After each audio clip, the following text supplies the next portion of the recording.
Kita akan lanjutkan pada kelompok dari fi'il mabni. Jadi fi'il mabni ini terdiri dari beberapa kelompok. Kita akan bahas satu persatu insyaallah. Baik. Pada kelompok yang pertama yang dia dimasukkan ke dalam kelompok fi'il mabni adalah fi'il madhi. Fi'il madhi. Kita kan sudah belajar fi'il madhi. Jadi fi'il madhi dia masuk ke dalam kelompok fi'il mabni. Contohnya misalnya kataba Muhammadun ar-risalata. Di sini kataba. Kataba adalah fi'il madhi.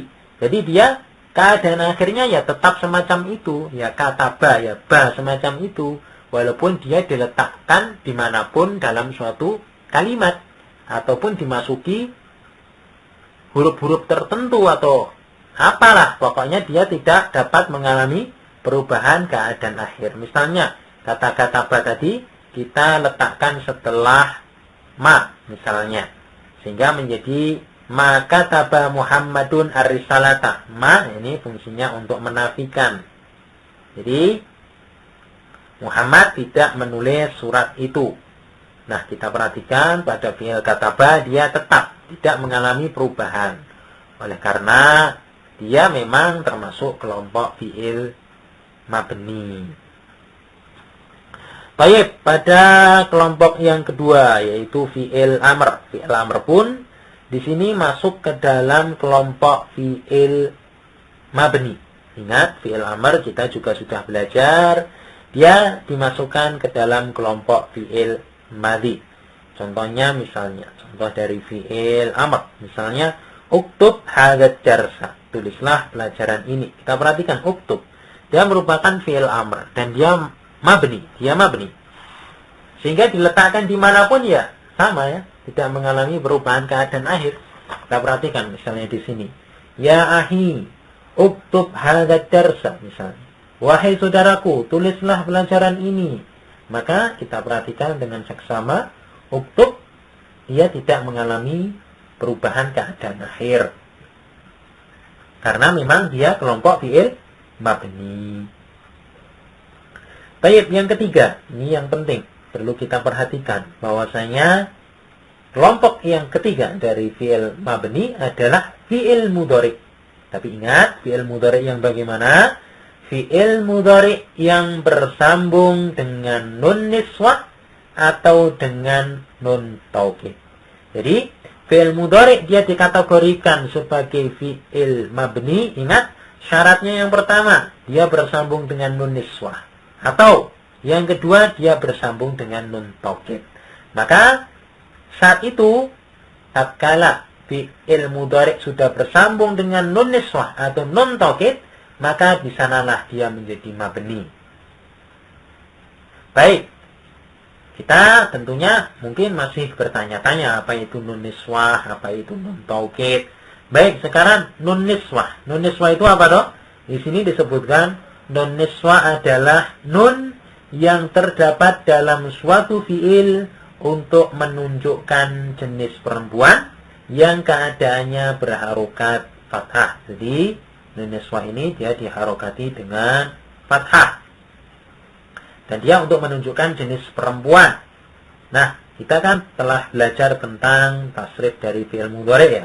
Maka tatkala kita perhatikan bahwasanya pada fi'il mudhari nun niswah itu terdapat pada fi'il yaktubna dan taktubna. Ingat, nun niswah terdapat pada dua keadaan, yaitu pada fi'il yaktubna dan taktubna. Contohnya misalnya, kita perhatikan.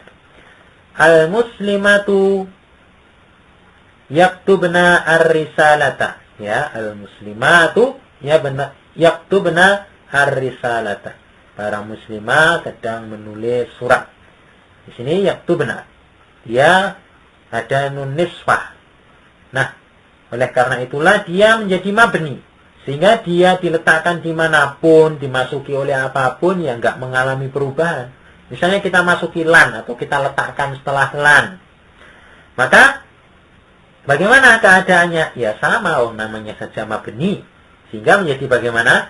Al-muslimatu lan yaktubna ar-risalata. Para muslimah tidak akan menulis surat. Ini cuma contoh saja ya. Para muslimah tidak akan menulis surat.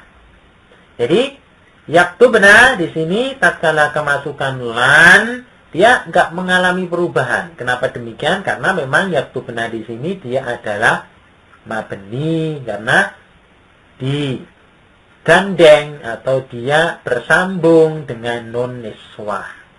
Baik, saya kira dapat dipahami tentang nun niswah. Intinya nun niswah itu terdapat pada dua keadaan, yaitu yaktubna dan taktubna. Sudah dihafal saja, gampang pokoknya.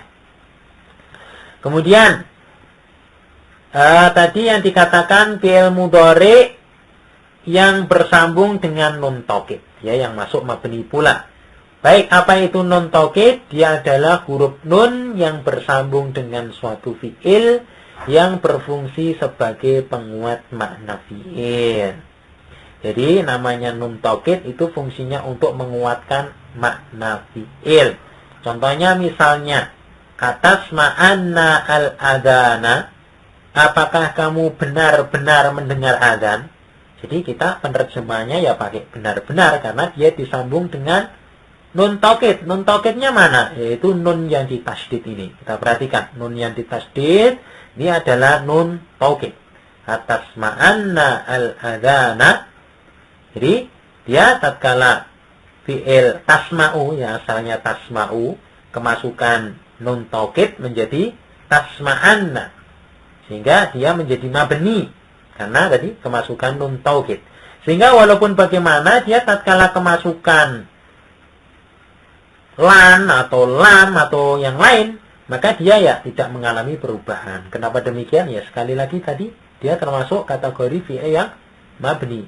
Sehingga tatkala kita letakkan setelah lam misalnya, alam tasma'anna al-adhana, apakah kamu benar-benar tidak mendengar adzan? Nah, kita ya sama. Kita lihat tasma'anna tatkala dimasuki lam tidak mengalami perubahan. Ini kenapa tadi? Karena dia termasuk kelompok fi'il mabni. Baik, sebagai akhir dari pertemuan kita kali ini, kita di sini ada beberapa catatan penting dan untuk perlu kita perhatikan bersama. Catatan yang pertama, ini sambil mengulang materi yang telah lalu, bahwasanya i'rab suatu kata ada 4 macam. Jadi ini gabungan dari isim dan fi'il. Pokoknya yang namanya i'rab itu ada 4 macam. Apa saja? Yaitu rafa, nasab, jar, dan jazm. Kali lagi, i'rab ada 4. Rafa, nasab, jar, dan jazm.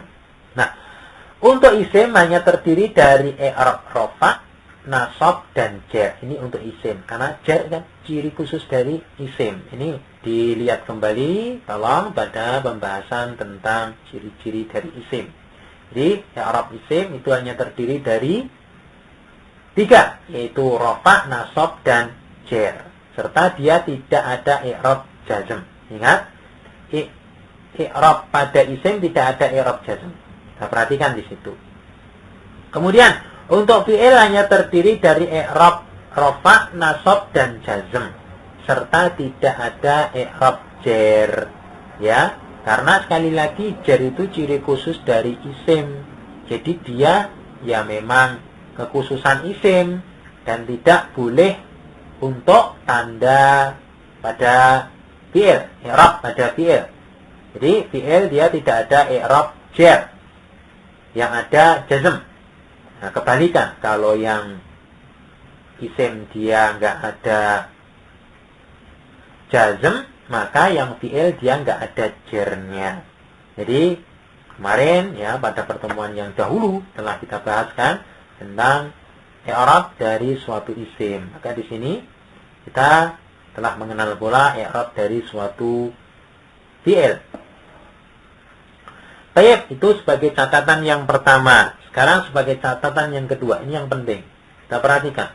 Semua fi'il mudhari, ingat, semua fi'il mudhari dia adalah termasuk fi'il mu'rab. Ingat, asalnya fi'il mudhari itu mu'rab.